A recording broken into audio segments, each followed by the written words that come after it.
तर नमस्कार, मी दीपक राठोड तुमचं सर्वांचं स्वागत करतो आपल्या आजच्या एका नवीन व्हिडिओमध्ये। तर गेल्या 6 महिन्यापासून मी यूट्यूबवर काम करतोय आणि त्या 6 महिन्यामध्ये व्हिडिओमध्ये कंटिन्यू व्हिडिओ नसल्याच्या कारणाने मला जी ग्रोथ पाहिजे माझ्या चॅनलवरती ते मला भेटत नाही। तर आजपासून मी स्वतः एक चॅलेंज घेत आहे, 30 दिवसाचा 30 डेली ब्लॉगिंग चॅलेंज घेत आहे। तर मी रोज एक व्हिडिओ अपलोड करणार आणि तुमच्या सर्वांची सपोर्टची गरज आहे। आणि 6 महिन्यामध्ये मला जे मिळालेलं नाही आहे, जे माझं ड्रीम होतं ते कंप्लीट जे झालेलं नाही आहे, ते तुम्ही सर्वांच्या सपोर्टमुळे माझं ते ड्रीम कंप्लीट होईल आणि तुम्ही मला सर्वजण सपोर्ट करसाल अशी मी अपेक्षा करतो। तर मी प्रायव्हेट स्कूलला टीचर आहे आणि त्याच्यासोबतच माझी शेतीसुद्धा सांभाळतो आणि माझं एज्युकेशनसुद्धा चालू आहे। तर या तिन्ही फील्ड मिळून मी माझं ब्लॉगिंग करणार आहे। तर तुम्हाला माझे व्हिडिओ नक्कीच आवडतील मी अशी आशा करतो आणि मागच्या ब्लॉगपेक्षा या ब्लॉगमध्ये पुन्हा इंटरेस्टेड जे बी नवीन क्रिएट करता येईल मी करण्याचा प्रयत्न करेल आणि चांगल्या ब्लॉग काढण्याचा प्रयत्न करेल। तुमचं सर्वांचं सपोर्ट असो मला आणि माझे जे बी ड्रीम असो ते तुमच्यामुळे पूर्ण होणार आहे आणि जी सोशल मीडियामधून जी अर्निंग येणार आहे ती नक्कीच काही दिवसामध्ये आलेली पाहिजे।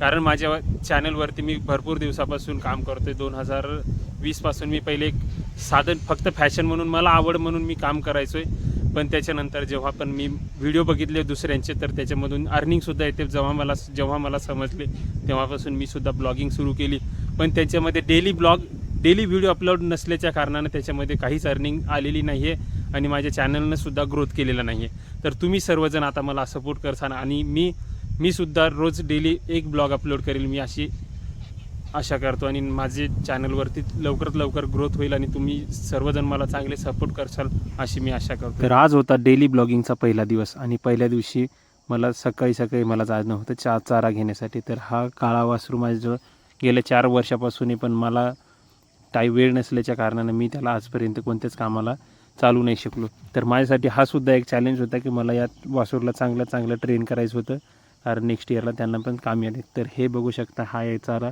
इथून मला न्यायचा होता माझ्या बैलांसाठी चारा। हे चारा वगैरे कापला आणि त्याच्यानंतर वासरू थोडंसं मला बागवत होतं। एकदा रस्त्याला लागण्याच्या नंतर तो एकदम मस्त सरळ चालायला लागला। त्यांना पहिल्याच वेळेस मी बैलगाडीला झोपलं होतं।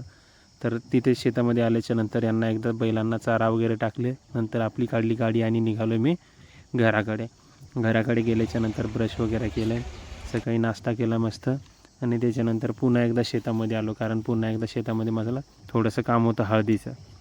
तर तुम्ही सर्वांनी बघितलं असेल की आपली हळद उकळणं झाली होती, तर ही होती आपली सगळी हळद जे की 40 आदन भरले होते। 40 आदन त्याला हळद उकळून मला 2 दिवस झाले होते। आता त्याला करणं होते मला हातानं खालीवरी, कारण हातानं खालीवरी करण्याचं कारण म्हणजे हा इकडे बघू शकता हा कुकर, या कुकरनं आपण सगळी हळद उकळलेली आहे आणि हातानं खालीवर करण्याचं कारण म्हणजे त्याच्यामध्ये जी खाली राहिलेली जी हळद आहे ती खाली मातीमध्ये मिसळून ती एकदम ओलावा असल्याच्या कारणाने त्याला सड लागत असते। तर सड लागू नये त्याच्यामुळे एकदा त्याला हातानं खालीवरणी करणं एकदा गरजेचं आहे। एवढ्या भरपूर दिवसाच्या नंतर मी शेतामध्ये काम करत होतो, कारण आता उन्हाळ्याच्या सुट्ट्या लागल्या आणि उन्हाळ्याच्या सुट्ट्या लागल्या म्हणजे शेतामध्ये काम करणं काही विशेष नाही।